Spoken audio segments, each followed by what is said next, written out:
नमस्कार दोस्तों, आपके अपना यूट्यूब चैनल रेलवे क्लासेस के ऑफिशियल चैनल में आपका स्वागत है।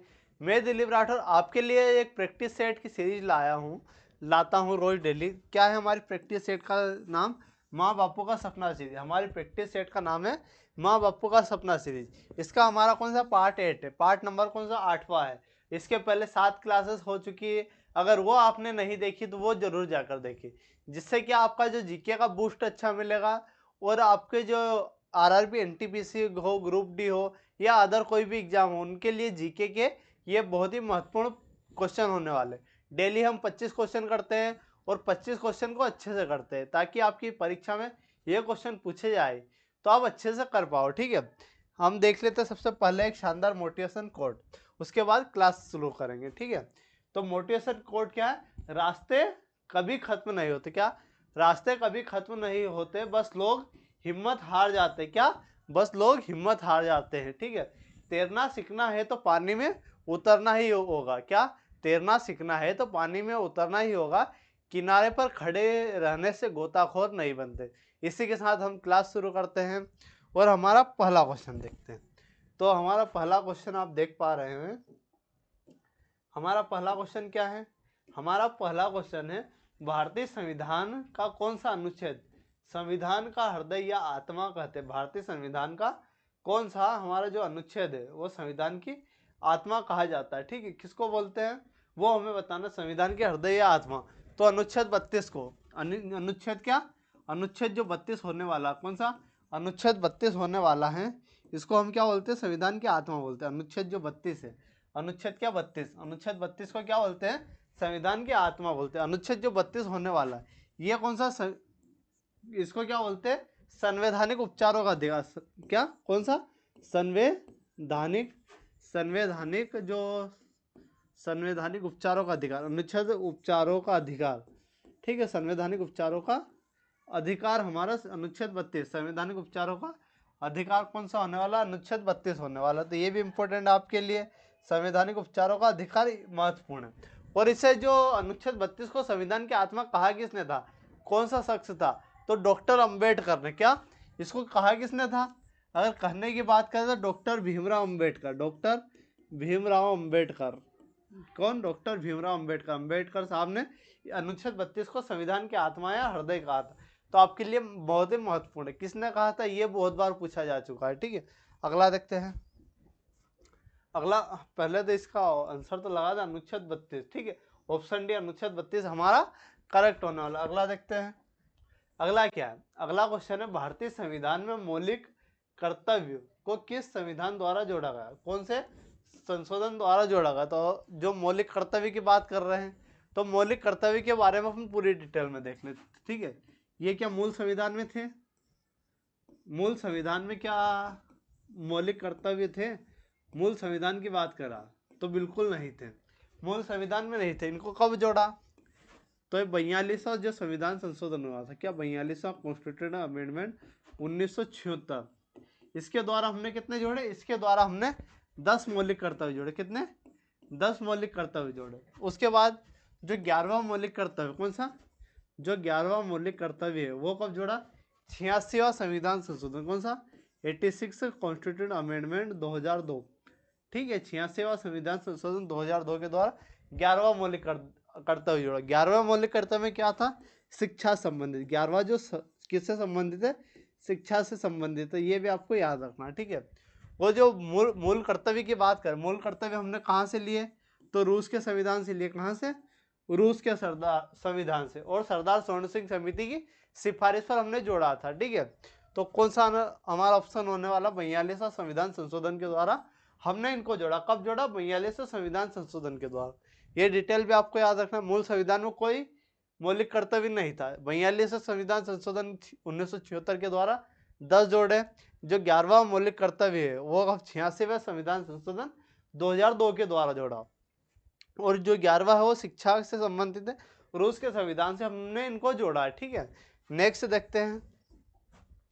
नेक्स्ट क्या है? लोकसभा की प्रथम अध्यक्ष स्पीकर की बात करा, लोकसभा के पहले अध्यक्ष की बात करा। जब लोकसभा का गठन हुआ 1951 में, उसके बाद लोकसभा के पहले अध्यक्ष कौन चुने गए? तो वो कौन थे? जीवी मालवनकर, गणेश वासुदेव मालवनकर थे। कौन थे? गणेश वासुदेव मालवंकर। तो ऑप्शन है आपका करेक्ट होने वाला। वर्तमान अगर बात करें, वर्तमान स्पीकर कौन है? वर्तमान स्पीकर की बात करें तो ओम बिरला। वर्तमान कौन होने वाले?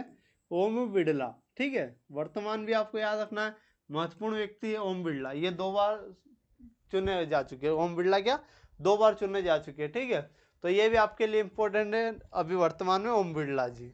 अगला देखते हैं, अगला क्या है? अगला क्या? संविधान सभा का गठन किस योजना के तहत हुआ? जो संविधान सभा का जो गठन हुआ किस योजना के तहत हुआ? तो ये कब किस योजना के तहत हुआ था? कैबिनेट जो मिशन, कैबिनेट मिशन योजना के तहत संविधान जो सभा है उसका गठन हुआ था। ठीक है, तो आपके लिए इंपॉर्टेंट है। आपके लिए क्वेश्चन है कि जो प्रारूप समिति है, प्रारूप समिति का गठन कब हुआ और इसके जो अध्यक्ष कौन थे ये आपको बताना। क्या बताना है? प्रारूप समिति का गठन कब हुआ। ठीक है, प्रारूप समिति का गठन और इसके अध्यक्ष कौन थे ये आपको कमेंट बॉक्स में बताना। अगला देखते हैं, अगला क्या? भारत में आपातकाल की घोषणा। भारत में आपातकाल की घोषणा के लिए संसद की मंजूरी कितने समय में लेनी होती है? आपको आपातकाल तो मैं कल बता चुका हूं। अब आपातकाल अगर लागू हो गया तो उसके बाद जो संसद की अनुमति लेनी पड़ती है हमें, वो कितने टाइम के बाद लेनी पड़ती है? 2 महीने के बाद। कितने? 2 माह के बाद इसको संसद की अनुमति लेनी पड़ती है। आपको आपातकाल कौन कौन सा अनुच्छेद है? 352 आपातकाल, 356 और 360, ये हमारे ठीक है अनुच्छेद। 352 में क्या है? राष्ट्रीय आपातकाल। 352 की अगर बात करें तो हमारा होने वाला राष्ट्रीय आपातकाल। 356 में क्या है? राष्ट्रपति शासन। 356 में राष्ट्रपति शासन। 300, ठीक है, और 360 में कौन सा होने वाला है? 360 की अगर बात करें तो इसमें होने वाला वित्तीय आपातकाल। कौन सा? वित्तीय आपातकाल। ठीक है, अभी तक वित्तीय आपातकाल एक बार भी नहीं लगा। राष्ट्रपति शासन तो लगता ही रहता है राज्यों में। ठीक है, राष्ट्रीय आपातकाल अब तक 3 बार लग चुका है और जो वित्तीय आपातकाल अब तक 0 बार लगा, कभी नहीं लगा। ठीक है, वित्तीय आपातकाल। तो ये भी आपको याद रखना, कल भी बताए हैं आज भी बताए, हम क्या इनको रिवाइज भी करते जा रहे हैं जिससे आपको याद होंगे। ठीक है, अगला देखते हैं। तो आपके लिए जो हर क्वेश्चन इंपॉर्टेंट है, अच्छे से पढ़ना है, इंजॉय करके पढ़ना है। तो अगला क्वेश्चन आपको के सामने है, विश्व का सबसे बड़ा महाद्वीप कौन सा है? क्या पूछा गया? विश्व का सबसे बड़ा महाद्वीप बताना। तो विश्व का सबसे बड़े महाद्वीप की बात करें तो वो तो एशिया होने वाला है। विश्व का सबसे बड़ा महाद्वीप एशिया होने वाला। सबसे छोटा कौन सा होने वाला? सबसे छोटा ऑस्ट्रेलिया होने वाला। सबसे छोटा ऑस्ट्रेलिया, ये भी आपके लिए इंपॉर्टेंट, छोटा भी ऑस्ट्रेलिया है। अफ्रीका से तीनों रेखा गुजरती। अफ्रीका से कौन सी? कर्क रेखा। अफ्रीका से कर्क रेखा, भूमध्य रेखा, कर्क, भूमध्य और मकर रेखा, तीनों रेखा एक महाद्वीप से गुजरती। वो कौन सा होने वाला? अफ्रीका महाद्वीप। कर्क रेखा, भूमध्य रेखा और मकर रेखा, तीनों जो रेखा गुजरती है वो कौन सा महाद्वीप है? अफ्रीका महाद्वीप है। तो ये भी आपको याद रखना है। नेक्स्ट देखते हैं, नर्मदा नदी का उद्गम स्थल क्या है? तो नर्मदा नदी का उद्गम स्थल मध्य प्रदेश का अमरकंटक। कौन सा? मध्य प्रदेश का अमरकंटक। ठीक है, और ये जो नर्मदा नदी है यह अरब सागर में गिरने वाली महत्वपूर्ण नदी। कौन से? यहाँ कौन सा? अरब सागर में गिरने वाली महत्वपूर्ण नदी कौन सी? सबसे बड़ी नदी पे कौन सी है? नर्मदा नदी होने वाली। ठीक है, कौन सी? नर्मदा नदी होने वाली। ठीक है, अरब सागर में गिरने वाली सबसे बड़ी नदी भी कौन सी होने वाली? नर्मदा नदी होने वाली। अगला देखते हैं, अगला क्या? कौन सा राज्य तीनों ओर से बांग्लादेश से घिरा हुआ है? कौन सा राज्य तीनों ओर से बांग्लादेश से घिरा हुआ? तो हम सभी जानते हैं जो त्रिपुरा, कौन सा? त्रिपुरा तीनों ओर से बांग्लादेश से घिरा हुआ है। ठीक है, और इसकी राजधानी की बात कर, राजधानी क्या होने वाली? त्रिपुरा की राजधानी अगरतला। त्रिपुरा की राजधानी क्या होने वाली? अगरतला। ठीक है, त्रिपुरा की राजधानी अगरतला होने वाली। ये भी इंपॉर्टेंट है आपके लिए त्रिपुरा की। पश्चिम बंगाल की, अब उसकी सीमा कौन कौन सी लगती है? ठीक है, बांग्लादेश से पश्चिम बंगाल की लगती है, असम की लगती है, तो ऐसे स्टेट भी है। ठीक है, तो वो भी आपको याद रखना है। अगला, कौन सा ज्वालामुखी अभी भी सक्रिय है? तो कौन सा ज्वालामुखी अभी भी सक्रिय, ये आपको बताना है। ठीक है, तो कौन सा ज्वालामुखी अभी भी सक्रिय है? ठीक है, तो कौन सा? फुजियामा ज्वालामुखी। कौन सा? फुजियामी जो ज्वालामुखी अभी भी सक्रिय है। सक्रिय का मतलब क्या है? सक्रिय मतलब अभी उसमें लावा निकल रहा है, और असक्रिय मतलब कुछ टाइम पहले उसका लावा जो है शांत हो गया, वो असक्रिय की श्रेणी में आते हैं। ठीक है, तो सक्रिय कौन सा, फुजियोमी ज्वालामुखी होने वाला। ठीक है, अगला देखते हैं। भारत में सर्वाधिक वर्षा किस स्थान पर होती है? भारत में सर्वाधिक वर्षा की बात कर रहा था, कहाँ होती है? मोहसिन राम में बहुत बार पढ़ा चुका हूँ ये तो। मोहसिन राम कहाँ है? मोहसिन राम की बात करें तो मेघालय में। कहाँ? मेघालय। मोहसिन राम की बात करें तो मेघालय में यह स्थान है, मेघालय। अब और 3 जनजाति मेघालय में प्रसिद्ध है। कौन सी 3 पहाड़ियाँ भी बोल सकते हैं? गारो, खासी, जनता। कौन कौन सी? गारो, गारो, खासी, गारो, ठीक है, गारो, खासी और जयंतिया, जयंतिया। ठीक है, 3 महत्वपूर्ण पहाड़ियाँ भी है, जयंतिया, गारो, खासी, जयंतिया, 3 महत्वपूर्ण पहाड़ियाँ है, तो ये भी आपको याद रखना है। ठीक है, नेक्स्ट देखते हैं। नेक्स्ट क्या है? किस मुगल शासक को जिंदा पीर कहते हैं? तो कौन सा मुगल शासक था जिसको जिंदा पीर बोलते? जिंदा पीर की बात करें तो औरंगजेब को बोलते, औरंगजेब को। औरंगजेब जो था हिंदू धर्म के खिलाफ था, लेकिन मुस्लिम धर्म के प्रति बहुत ही अनुयायी था, जिसके कारण इसको क्या है, जिंदा पीर कहा जाता था। ठीक है, नेक्स्ट देखते हैं। भारतीय राष्ट्रीय कांग्रेस का प्रथम अधिवेशन कब हुआ? तो भारतीय राष्ट्रीय कांग्रेस का प्रथम अधिवेशन की बात कर रहे हैं अपन, तो भारतीय राष्ट्रीय कांग्रेस की स्थापना कब हुई? 1875, 1885 में, 1885 में इसकी स्थापना हुई। तो पहला अधिवेशन में कब होगा? 1885 में होगा। ठीक है, अगर कांग्रेस की बात करें तो कांग्रेस की स्थापना इस समय वायसराय कौन थे? अगर 1885 के समय जो वायसराय की बात करें, वायसराय कौन थे? वायसराय हमारे डफरिन होने वाले, तो इसलिए क्या कांग्रेस को डफरिन के मस्तिष्क की उपज भी कहा जाता है। ठीक है, और इसके संस्थापक कौन थे? एओ होम। कौन? एओ होम थे, तो ये संस्थापक थे। वायसराय आपके लिए इंपॉर्टेंट है, वायसराय बहुत बार पूछा जा सकता है। एओ होम को तो सभी जानते हैं। ठीक है, तो वायसराय आपके लिए इंपॉर्टेंट है। अगला देखते हैं। अगला क्वेश्चन क्या है? रेतवाड़ी प्रणाली किसके द्वारा लागू की गई थी? रेतवाड़ी प्रणाली किसके द्वारा लागू की गई थी? तो आपके लिए जो रेतवाड़ी प्रणाली की बात कर रहे थे, थॉमस मुनरो। कौन? थॉमस मुनरो होने वाला। ठीक है, रेतवाड़ी प्रणाली किस? थॉमस मुनरो के द्वारा। ये जो कर प्रणाली थी, कौन सी? कर प्रणाली थी। ठीक है, तो आपको याद रखना, ये प्रणालियाँ याद रखना। अगला देखते हैं। अगला क्या है? 1857 की क्रांति के दौरान कानपुर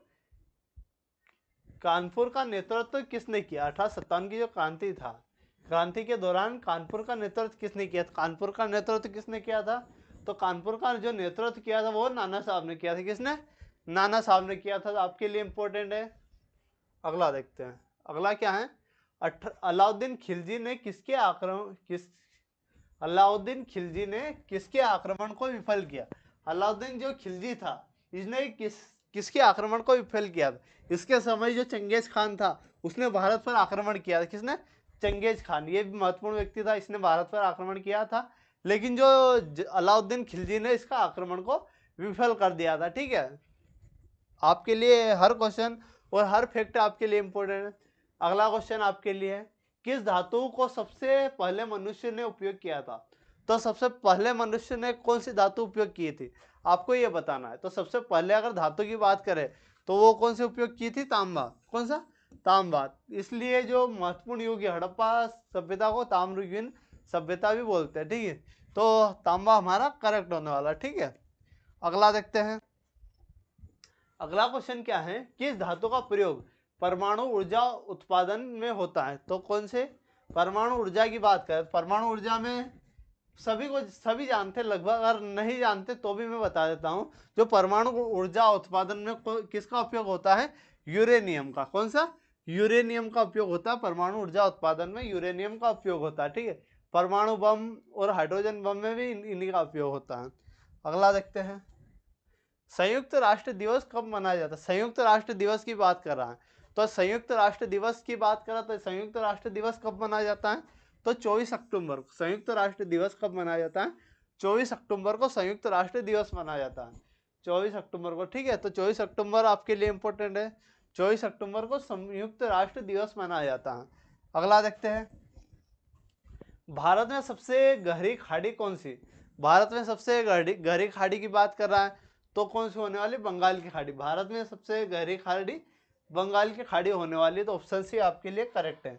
नेक्स्ट देखते हैं, नेक्स्ट क्वेश्चन भी आपके लिए इम्पोर्टेंट, नेक्स्ट क्वेश्चन भी क्या इम्पोर्टेंट। 1857 की जो क्रांति हुई थी उस समय ब्रिटेन का प्रधानमंत्री कौन था। 1857 की क्रांति के समय ब्रिटेन का प्रधानमंत्री कौन था, ये आपको बताना था। 1857 की क्रांति के समय जो ब्रिटेन का प्रधानमंत्री था लॉर्ड पाल्मस्टर्न था। कौन, लॉर्ड पाल्मस्टर्न था 1857 की क्रांति के समय।